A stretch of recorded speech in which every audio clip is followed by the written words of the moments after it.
આપણે લાસ્ટ રીલમાં વાત કરી કે પેરિફેરલ આર્ટેરિયલ ડિઝીઝ શું છે અને શેના લીધે થાય છે, કે જેના લીધે આપણી પગની ધમનીમાં બ્લોકેજીસ ડેવલપ થાય.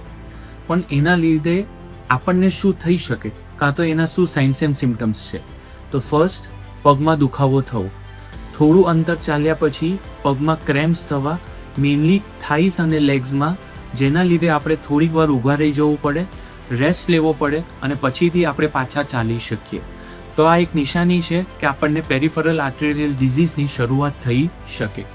સેકન્ડ, પગ ઠંડો પડવો. કોઈ પણ એક પગ બીજા પગની કમ્પેરિઝનમાં જો ઠંડો હોય તો એમાં બ્લડની સર્ક્યુલેશનની કમી હોઈ શકે.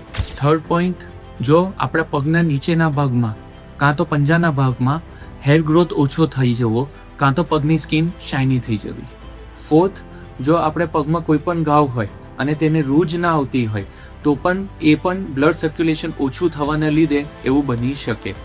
અને લાસ્ટ, જો આપણી પગની આંગળીઓ ભૂરી પડવી કાં તો એમાં કાળો રંગ થવો, એટલે એને ગેંગ્રીનની પણ નિશાની કહી શકાય. આ બધી early signs of peripheral arterial disease છે જેને ઇગ્નોર ના કરવી જોઈએ, તો જેથી આપણે કોમ્પ્લિકેશન્સ પ્રિવેન્ટ કરી શકીએ.